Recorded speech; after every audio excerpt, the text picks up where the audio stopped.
নমস্কার বন্ধুরা, আশা করি আপনারা সবাই ভালো আছেন, সুস্থ আছেন। আজকে একটা রেসিপি দেখাবো, সেটা হচ্ছে সিমই। সেটা হচ্ছে গুড়ের সিমই, যেটা আমি নবদ্বীপে খেয়েছিলাম।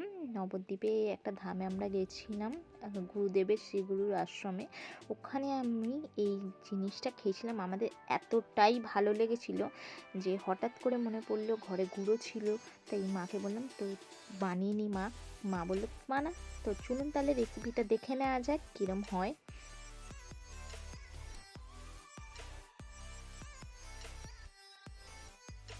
এখানে আমি প্রথমে সিমই নিয়ে নিয়েছি, তারপর কিছু ড্রাই ফ্রুটস নিয়ে নেবো, সেটা হচ্ছে কিশমিশ আর কাজু। আমি এটা ভিজিয়ে মানে একটু ধুয়ে নিয়েছিলাম।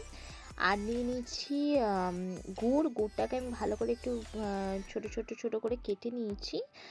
আর এখানে আমি দুধটা ফুটিয়ে রেখেছিলাম আগে থেকেই, তাই আর ভিডিওতে দেখাইনি।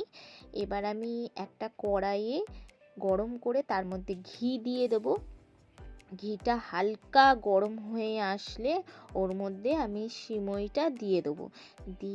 দিয়ে দেবো ড্রাই ফ্রুটসগুলো একসাথে দিয়ে ভালো করে একটু ভেজে নেব।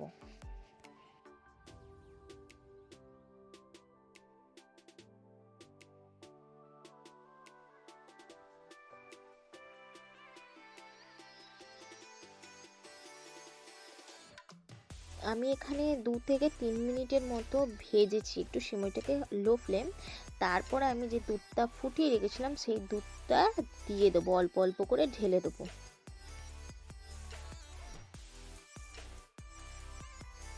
আমি এর মধ্যে তেজপাতাটা দিতে ভুলে গেছিলাম, তাই আমি এখনই তেজপাতাটা দিয়ে দিলাম।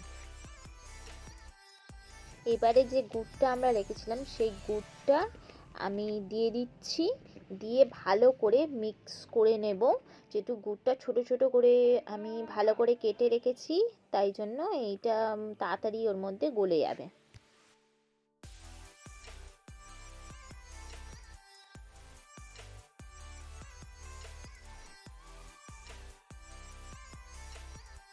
আর আমি এর মধ্যে দিয়ে দিচ্ছি এলাচের গুঁড়ো। দেওয়ার পর একে আমি 2 মিনিটের জন্য ফুটতে দেবো। বেশি আমি ফুটতে দেবো না, কারণ তাতে সিমইটা গলে যেতে পারে, তো খেতে ভাল লাগবে না একদমই।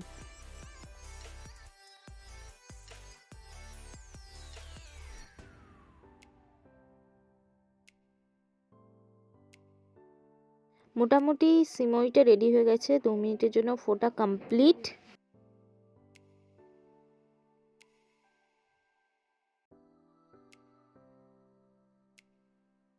তো আমাদের গুড়ের সিমই একদম রেডি।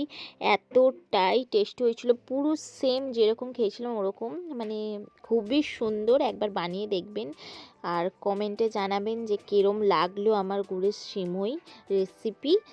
আজ আসছি, আবার দেখা হবে কোনো একদিন অন্য ভিডিও নিয়ে। সবাই ভালো থাকবেন, সুখে থাকবেন।